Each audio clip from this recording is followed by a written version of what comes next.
Good morning students. आज कक्षा 7 की हिंदी पाठ्य पुस्तक के लघु उत्तरीय तथा दीर्घ उत्तरीय प्रश्न कराने हैं। तो पहले आपके लघु उत्तरीय प्रश्न कराऊंगी। पहला प्रश्न देखो, इसमें व्यापारी ने अपने बेटे को 300 रुपये क्यों दिए थे। उत्तर देखो अब इसका। व्यापारी अपने बेटे को किसी काम में लगाना चाहता था, इसलिए उसने अपने बेटे को 300 रुपये दिए थे।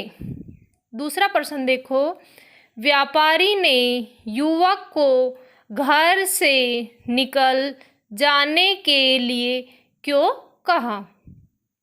उत्तर देखो, युवक ने अपने पिता के दिए सारे रुपए खर्च कर दिए थे, इसलिए व्यापारी ने युवक को घर से निकल जाने के लिए कहा। अर्थात उसने अपने पिता के दिए वे सारे रुपए खर्च कर दिए थे। इससे उसके पिता को गुस्सा आ गया था और उसने उस युवक को घर से निकल जाने के लिए कहा। तीसरा प्रश्न देखो, व्यापारी ने अपने बेटे को किनके कहने पर अस्तबल में रहने की अनुमति दी। अनुमति मतलब इजाज़त। उत्तर देखो, व्यापारी ने अपने बेटे को परिवार के अन्य लोगों के कहने सुनने पर अस्तबल में रहने की अनुमति दी। अस्तबल जहाँ घोड़े रहते हैं, अनुमति इजाज़त। चौथा देखो, युवक को नागराज के पास कौन ले गया। उत्तर देखो, युवक को नागराज के पास सांप ले गया। अब है आपका पांचवा प्रश्न, जादुई अंगूठी से युवक को क्या क्या प्राप्त हुआ। उत्तर देखो, जादुई अंगूठी से युवक को एक भव्य हवेली, भव्य शानदार हवेली, एक अत्यंत गुणवती युवती तथा खाने पीने के स्वादिष्ट पकवान प्राप्त हुए। अब देखो इसका छठा प्रश्न, राजकुमार ने अन्न जल क्यों त्याग दिया।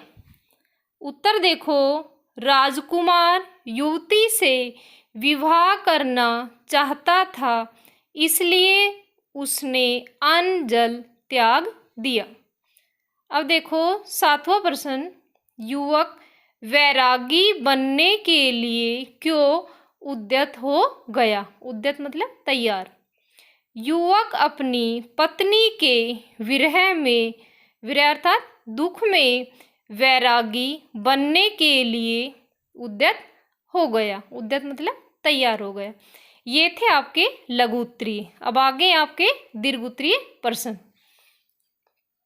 नीचे दी गई पंक्ति किसने कब और क्यों कही। पहली पंक्ति देखो, जाओ और अपना भाग्य बनाओ। तो यह पंक्ति किसने कब और क्यों कही। यह पंक्ति व्यापारी द्वारा तब कही गई जब उसने अपने बेटे को किसी काम में लगाने के लिए रुपए दिए थे, क्योंकि वह उसे किसी काम में लगाना चाहता था। अब देखो दूसरी पंक्ति, फिर कभी अपना मुख मुझे न दिखाना। अब देखो इस पंक्ति का उत्तर, यह पंक्ति व्यापारी द्वारा तब कही गई जब उसका बेटा सारे रुपए खर्च कर घर लौट आया था, क्योंकि उसने किसी काम में लगाने के लिए रुपए दिए थे। तीसरी पंक्ति देखो, क्या आप मेरे साथ उनके पास जाना चाहते हैं। उत्तर देखो, जब युवक परेशान दिखाई दे रहा था तब यह पंक्ति सांप ने कही, क्योंकि वह उसकी सहायता करना चाहता था। अब देखो चौथी पंक्ति, काम बताइए। उत्तर, जब चूहिया के पति को बिल्ली ने पकड़ रखा था तब यह पंक्ति चूहिया ने कही, क्योंकि वह अपने पति को छुड़ाना चाहती थी। धन्यवाद।